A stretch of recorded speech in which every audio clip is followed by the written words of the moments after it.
Economic offence যে তেখেতৰ টকা পইচা কোনোবাই আত্মসাত কৰাৰ কিবা ৰাস্তা উলিয়াই লৈছিল নেকি, যে তেখেতৰ নিধনৰ পিছত কোনোবা কিবা তেখেতৰ ভাল হ'ব এনেকুৱা কিবা সম্ভাৱনা আছিল নেকি, এই অৰ্থনৈতিক গোটেই কথাখিনিও মানে তদন্তৰ আওতালৈ আনিব লাগিব।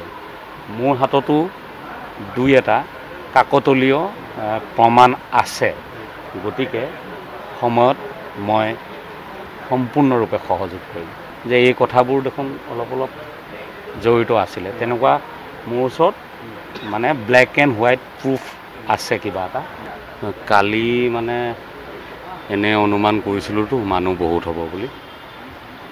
দেউতাই বাৰে বাৰে কৈ আছিলে এবাৰ তাক দেখা কৰিম, দেখাটো দিয়াব নোৱাৰিলোঁ মানুহৰ ভিৰৰ কাৰণে, দেউতাও বহুত বেছি। এতিয়া আৰু আদ্য শ্ৰাদ্ধৰ পিছত তেখেতৰ মৃত্যুক লৈ যি ৰহস্যৰ সৃষ্টি হৈছে তাৰ তদন্তৰ গতি ক্ষিপ্ৰ গতিত আগবাঢ়িব বুলি অসমে আশা ৰাখিছে, আৰু আমিও বিচাৰিছোঁ যিমান সোনকালে ক্ষিপ্ৰতাৰে, গতিকে তেখেতৰ এই যি ৰহস্যজনক মৃত্যু তাক যাতে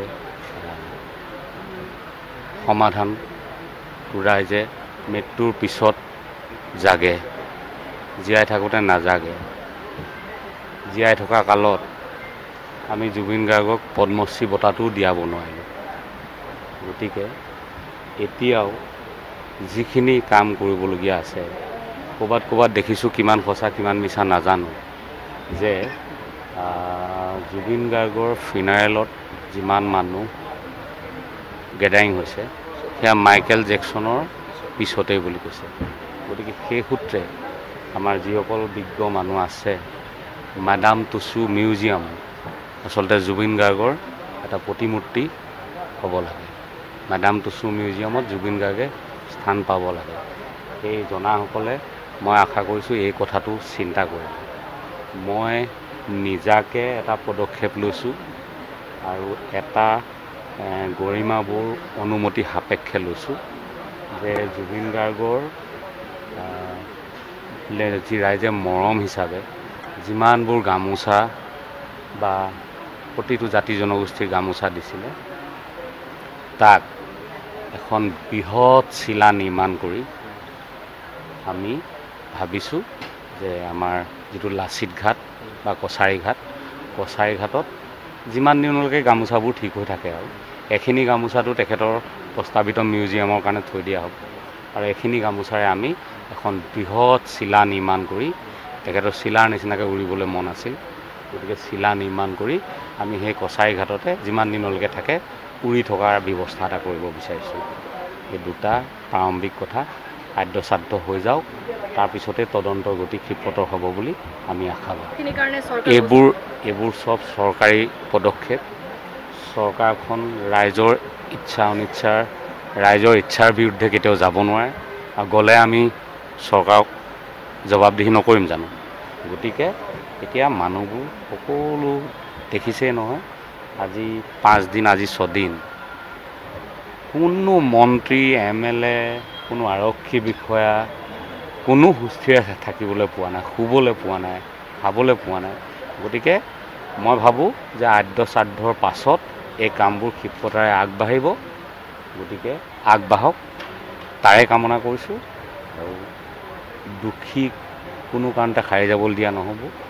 আৰু চৰকাৰলৈ খালি এটা মই আজি কৈ থৈছোঁ যে যিটো এনকুৱাৰী হ'ব তাত দুটা এংগুলৰে এনকুৱাৰীটো কৰিব লাগিব, দুই ধৰণে কৰিব লাগিব। এটা হ'ল যে জুবিন গাৰ্গ ডাঙৰীয়াক কিবা কনস্পিৰেচি হ'ল নে এক্সিডেণ্ট হ'ল, তাৰ পুংখানুপুংখ যিটো পষ্টমৰ্টেম ৰিপৰ্টৰ পাছত, তাৰ ফৰেঞ্চিক ৰিপৰ্টৰ পাছত, ছিংগাপুৰত কৰা ৰিপৰ্টৰ পাছত যিখিনি কথা পোহৰলৈ আহিব সেইখিনি তদন্ত। আৰু দ্বিতীয় কথাটো হ'ল যে ইকনমিক অফেন্স, যে তেখেতৰ টকা পইচা কোনোবাই আত্মসাত কৰাৰ কিবা ৰাস্তা উলিয়াই লৈছিল নেকি, যে তেখেতৰ নিধনৰ পিছত কোনোবা কিবা তেখেতৰ ভাল হ'ব এনেকুৱা কিবা সম্ভাৱনা আছিল নেকি, এই অৰ্থনৈতিক গোটেই কথাখিনিও মানে তদন্তৰ আওতালৈ আনিব লাগিব। মোৰ হাততো দুই এটা কাকতলীয় প্ৰমাণ আছে, গতিকে সময়ত মই সম্পূৰ্ণৰূপে সহযোগ কৰিম। তাকে কৈছোঁ যে কিছুমান মানে তেতিয়াতো ভবা নাছিলোঁ কথাবোৰ, এতিয়া যিহেতু কথাবোৰ নতুনকৈ ভাবিবলগীয়া হৈছে ন, এতিয়া কথা কিছুমান লাগে যে এই কথাবোৰ দেখোন অলপ অলপ জড়িত আছিলে, তেনেকুৱা মোৰ ওচৰত মানে ব্লেক এণ্ড হোৱাইট প্ৰুফ আছে কিবা এটা। গতিকে দৰকাৰ মই এতিয়াই ক'বলগীয়া কথা কোৱা নাই, হয়তো আৰক্ষীৰ তদন্ত আৰম্ভ হওক, আমি মই নিশ্চয় নিশ্চয় নিশ্চয় নিশ্চয়কৈ জনাম। সেইটোতো আৰু কথাই নাই, সেইবোৰ একো থাকিবই নোৱাৰিব, কিন্তু সেইটো গৰিমা বৌৱে সিদ্ধান্ত ল'ব, সেইটো সিদ্ধান্ত আমি দিব নোৱাৰিম। কিন্তু বৌ যদি কিবা কাৰণত মানে কি এই কিবা জুবিনদাৰ পাবলগীয়া প্ৰাপ্যৰ পৰা যদি বঞ্চিত হয়, আমি কোনো কাৰণতে ক্ষান্ত নাথাকোঁ। জুবিনদা আৰু মোৰ বহু কথাই পতা হৈছে, আছে বহু কথা আছে, কিন্তু সকলো কথাটো আৰু দৰকাৰী নহয়। বহু কথা আছে, ইমান বৰ্ণময় এটা জীৱন, ইমান ডাঙৰ পৰিক্ৰমা, গতিকে বহু কথাই আছে, কিন্তু কম আজি আৰু ক'বলৈ মন যোৱা নাই। কিন্তু এটা কথা কৈছোঁ, ইকনমিক যিটো কথা ক'লোঁ তাৰ এটা প্ৰমাণ মোৰ ওচৰত আছে।